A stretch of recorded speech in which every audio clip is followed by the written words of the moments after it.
இப்போ நீங்க மேல பார்க்குறீங்க இல்லையா? இந்த வீடியோ வந்து என்னன்னா, ஒரு ஆள் வந்து ரியாத்ல, சவுதி அரேபியா ரியாத்ல ஒரு ஆள் ஒரு பெண்ணுகிட்ட உட்காந்து தகாத முறையில ஒரு தப்பான விஷயத்துக்கு வந்து கூப்பிட்டுருக்கான். இவன் அரபிக் பேசுறதாலேயே எல்லாரும் என்ன நினைச்சிட்டாங்கன்னா, இவன் ஒரு சவுதி நினச்சிக்கிட்டு நிறைய பேர் நிறைய நார்த் இந்தியன்ஸ் தான் வந்து வீடியோஸ் போட்டு பரப்பிட்டு இருக்காங்க. நான் என்ன பண்ணேன், ஒரு வெரிஃபிகேஷனுக்காக இந்த வீடியோ என் சவுதி ஃப்ரெண்டு கிட்ட அனுப்பிச்சு, இவன் உண்மையிலே சவுதி தானா அப்படின்னு கேட்கும்போது அவங்க என்ன சொன்னாங்கன்னா, இவங்களோட பேசுகிற அரபிக் ஸ்லாங் வச்சு பார்க்கும்போது இவன் வந்து எமனியாக இருக்கலாம், பட் இது சவுதியோட ஸ்லாங் கிடையாது அப்படின்னு. அரபிக் பேசினாலே அவன் சவுதிக்காரன் கிடையாது, சரியா?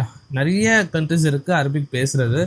அதில் ஒரு எமனை சேர்ந்தவன் தான் இவன், எமனியை சேர்ந்தவன் தான் இந்த ஆள். ஸோ எனக்கு நான் பர்சனலாக நான் பார்த்துருக்கேன், ரொம்ப கேவலமானவன்ல எமனிக்காரங்களும் ஒருத்தன் தான். ஏன்னா நான் பர்சனலாக எக்ஸ்பீரியன்ஸ் பண்ணியிருக்கேன். ஸோ ஒஸ்ட்டு, ஓகேங்களா? கண்டிப்பாக அவனை தான் இருக்குன்னு நானும் சந்தேகப்படுறேன்.